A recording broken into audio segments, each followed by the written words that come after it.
بسم اللہ الرحمن الرحیم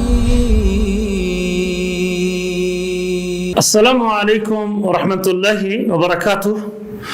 الحمد للہ رب العالمین والعاقبۃ للمتقین والصلاة والسلام علی سیدنا وحبیبنا محمد وعلی آلہ واصحابہ اجمعین، اما بعد فعن ابی ہریرہ رضی اللہ تعالی عنہ قال قال النبی صلی اللہ علیہ وسلم من قام رمضان ایمانا و احتسابا غفر له ما تقدم من ذنبه۔ پیارے نبی کا ارشاد گرامی ہے، جو آدمی رمضان کی 30 راتوں کا قیام ایمان کے ساتھ اور یقین کے ساتھ اللہ کے حکم کی محبت دل میں رکھتے ہوئے اللہ تعالیٰ کی اوامر کو پورا کرنے کے لیے اللہ کی تعظیم کو اجاگر کرتے ہوئے اور مالک الملک کے پیار کو زندہ کرتے ہوئے اللہ سے اجر کی امید رکھتے ہوئے خالص اللہ کے لیے رمضان کی ان راتوں کا قیام کرتا ہے، اللہ اس کے پہلے سارے گناہوں کو معاف کر دیتے ہیں۔ اس حدیث میں رات کے قیام کو گناہوں کی بخشش کا سبب قرار دیا گیا ہے۔ جو آدمی رات کو قیام کرتا ہے، نماز تراویح کا اہتمام کرتا ہے، اللہ اس کے پہلے سارے گناہوں کو معاف کر دیتے ہیں۔ دو شرطوں کے ساتھ، ایک ایمان ہے اور دوسرا احتساب ہے۔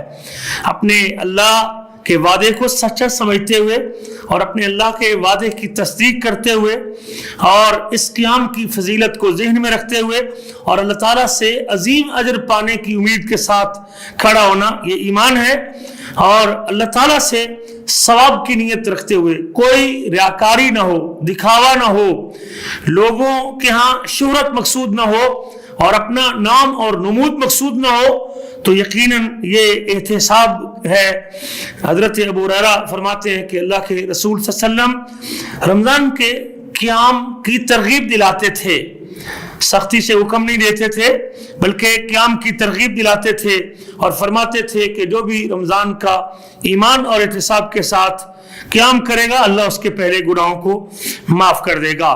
مسلمان کو چاہیے کہ وہ تراویح کا اہتمام کرے اور قرآن مجید کو سنے، قرآن مجید کو سنے، ان راتوں میں اپنے اللہ کے سامنے رکوع و سجود کی صورت میں اس نفلی عبادت کو پیش کرے اور امام کے ساتھ پلٹے اور امام کے ساتھ اس نماز کو مکمل کرے۔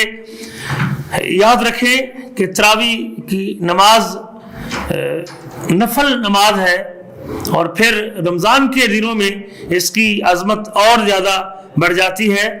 وتر کا اہتمام کرے، اگر کسی وجہ سے رات کو وتر نہیں پڑھ سکا تو رات کے آخری حصے میں وتر پڑھے۔